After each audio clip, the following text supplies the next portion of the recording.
Hey Chris, how you doing? Yeah, I'm good, thanks, Nat. How are you? I'm really good. I thought we could just catch up about this Dearne Valley weekend that you're running, and you could tell me a little bit more about it. Yeah, cool. So the Dearne Valley weekend is one of our weekend events. We've got quite a few of those on the website. Really, what it involves is people turn up after work on a Friday. So the official start time is 7 p.m., but really we allow people to arrive anytime between 6 and 9 because people will be traveling. And yeah, we have a bit of a meal and a social time on the Friday evening. Have accommodation for Saturday and Sunday night, and we've got a whole load of different activities going on all day on the Saturday and a half day on the Sunday, and then people head off home on the Sunday afternoon, which kind of gives them chance to travel home, put a load of washing on, stick a pizza in the oven or whatever, and chill out before work on the Monday. So that's our fairly standard weekend event setup, and that's what we're going to be doing at this Dearne Valley weekend. Sounds action-packed. What can people expect to be doing over the weekend? Yeah, so the activities for the Dearne Valley one in particular, there's quite a lot going on. There's probably 8 or 9 activities, something like that. I'll tell you about a few of my favorite ones.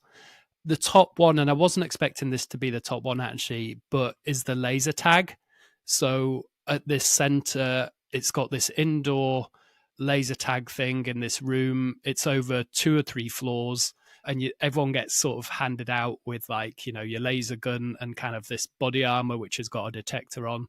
And it was just so much fun how people got very competitive very quickly, but it was all sort of good humored and good hearted. And yeah, I think we could have spent a lot longer doing that laser tag than we did. So that's sort of the headline activity now as I see it. But there's some other cool things we do. Probably haven't got time to chat through them all, but one of the ones that's quite different is aeroball. Have you ever done aeroball, Nat? No, never. I don't know. What is it? Yeah, exactly. So it's outdoors and there's these trampolines. Imagine sort of 4 square trampolines put next to each other, but then it's sort of fenced off, if you will. Like there's netting around it and between them, between each of the 4 quarters. And so you sort of crawl in to your little quarter, and then there's a couple of balls, volleyball type things, and you're basically trying to score in each other's nets. So you're bouncing That up and does down sound and good trying to shoot. fun. Yeah. So it's kind of between trampolining and sort of dodgeball and basketball, by the sounds of Yeah, it. pretty much. Yeah. So yeah, that's aero ball. So there's a few more just briefly mentioned. One is the climbing wall. So there's an outdoor climbing wall. I'm not great with heights actually, but again, it's really nice to see each other. People support each other, and whether you get just like 1 or 2 meters off, or if you manage to go all the way to the top, there's different sort of tracks you can go up as well. So sort of easier, medium, and hard.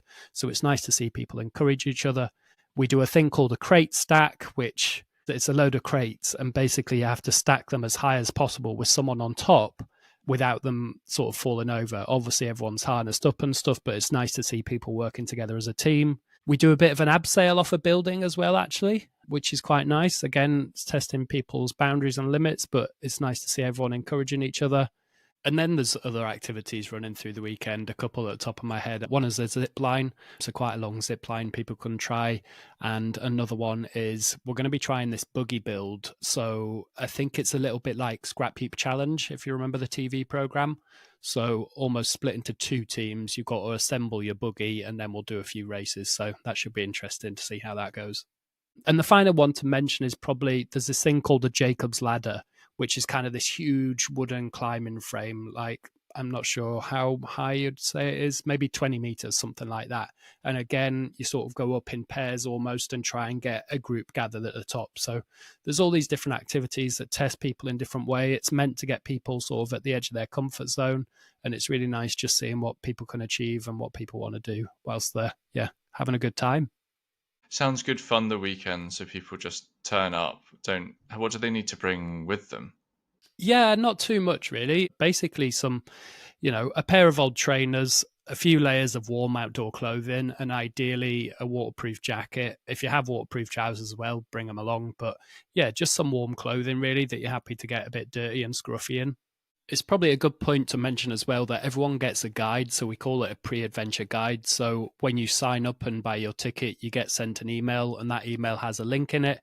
And if you follow that link, that's where you can join a WhatsApp group for everyone attending the event. But also, there's a load of information, including this PDF, so document attached, which has just information on, what you should bring along, what to expect, timings, all of the usual stuff that you'd want to know.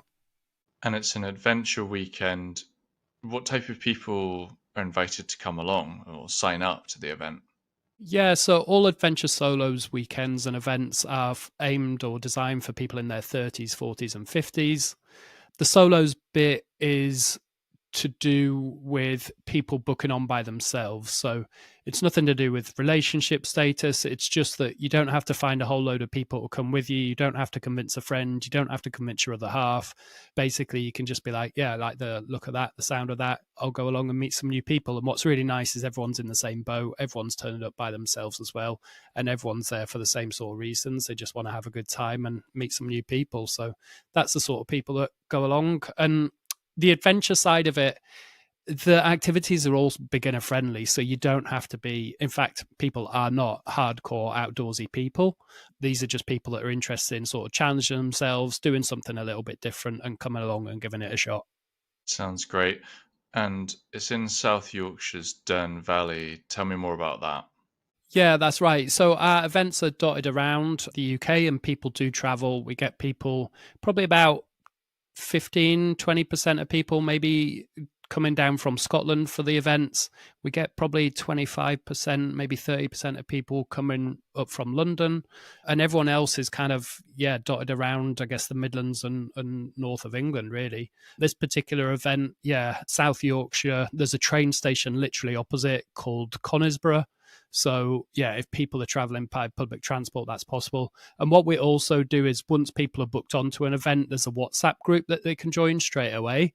And so then that's quite often good for people to be like, oh, I'm on this train from wherever. Is anyone else on that one? Or I'm driving from here. Would anyone like a lift kind of thing? So, that all helps with people getting to know each other and some of the logistics and stuff like that. And the accommodation and the meals are all provided. You're not cooking, are you? I do get my hands a little bit dirty sometimes. On the Friday, we just have a thanks. You're not meant to find that quite so amusing. That It was more my question. yeah. So dinner on the Friday is kind of a pasta-based meal. We have a bit of cake and stuff after as well.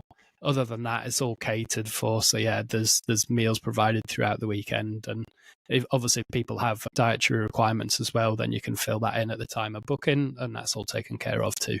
And accommodations provided for the Friday and the Saturday night. It's quite modern accommodation. The standard setup is that people are sharing, but there's always, or we try and always offer options for people to upgrade to solo rooms if they prefer to do that. So for the Dearne Valley weekend, there's loads of rooms available. So there's no particular sort of urgency or anything to get that booked in. If people want it, then we can accommodate it. So nice modern accommodation for the Friday and the Saturday night. Great. And what's the main focus of the weekend, or when you've run these before, what's been your favorite part of it? I think it's just bringing people together. It sort of happens so naturally, as I say, everyone's in the same boat, but then there's that activities to focus on. And it's just so nice to see how quickly people bond. And I think that's the most rewarding bit for it, really. People doing new things. Even today, I got a message from a lady who said, like, she's been on a couple of events and she's kind of said it's inspired her and she's taken a new job and she's working a bit more in the outdoors. And so that's not going to happen for everyone, and that's fine, but it just kind of goes to show that it is helping. It's kind of building a community. It's helping people. It's people can just chat really openly, and quite often people have been through a bit of life change as well. Maybe their kids are a bit older, or maybe they've been through a relationship breakdown, or maybe they just want to be a bit more focused on themselves and self-care or all this sort of stuff. So people have sometimes been through a bit of change and they're just looking to do something new and different and looking for a nice group of people to do it with. So that's the most rewarding bit for me. Sounds good. And February's often a month where there's not a huge amount going on. So I'd expect it's a great pick-up weekend in the middle of what can be a bit of a bleak month. So, I'm sure people will enjoy getting out and doing something a bit different. Yeah, exactly. I think once Christmas and New Year's out of the way, it's still a bit dark and cold, and people are just waiting for spring and thinking about the holidays and the summer and stuff. So yeah, I think having, as you say, something in February to look forward to is just, yeah, keeps people going, shall we say. It's a nice, pleasant thing to look forward to in the middle of winter. Yeah. One final point that I think is worth mentioning, Nat, before you head off, is that obviously all the information for each event is on the website, which is adventuresolos.com.